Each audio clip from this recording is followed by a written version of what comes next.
the best sales force on the planet arrives at the goal and then upgrades it and locks it into a decision. What's the difference?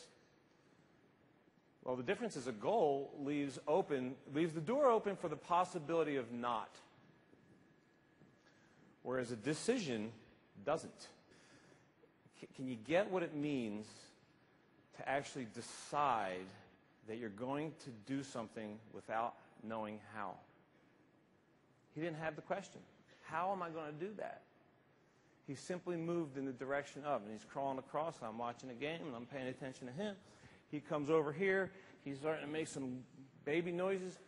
I'm like, what, dude? What do you want? What? Oh, here. What do you want these? All right, there you go.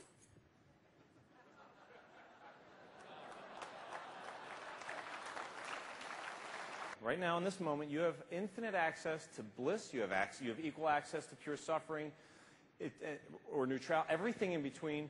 And whatever you're experiencing is only because of one thing, and it's how you're thinking in this moment. Goals are for people who lack the courage to make decisions. It's a bold statement. There's no time for that. When you are in the knowing, deciding state, there isn't any room for you to bring into your mind the possibility of not, or the awareness of what could go wrong. It's just not, it can't be there. When you are in the absolute, and every one of us has multiple examples. If we really think back to our lives, we have examples of times in our lives where we've made these all-in, totally knowing, infinitely committed decisions. And please remember them frequently, because that is a state that you want to imitate. Hell, you want to live in that state. Think about your own best performances of your life, no matter what it doesn't matter, athletics, business, music, anything.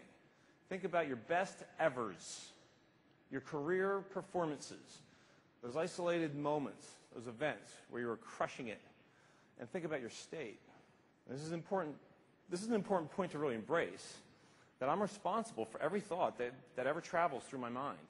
I'm totally and solely responsible for every thought. Like the evil ones, the dark ones, I create them. The amazing ones, the powerful ones, the ones that serve me, I create them. The neutral ones, I create them. I create them all. Not necessarily on purpose, and that's what we're talking about here, is about conditioning your mind, strengthening the way that you use your mind so that you will only choose to create thoughts that actually serve you. Most people go through their entire lives never establishing clarity on what profound thing it is that you want to create. So, I mean, how do you know? How do you know that you're the best? Is it just, how do we know yeah, I mean, that? Can you prove it to me? I mean, it's another great question. No.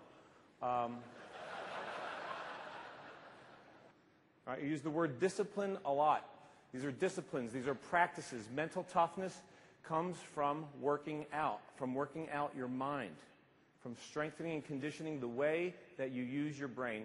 Let's get comfortable. This is what mental toughness is about. It's about getting really comfortable, stepping confidently into your own brilliance. I don't know if you've ever been in a room with 1,500 people where there's one thought. That's a big deal. Like, that's some intense energy.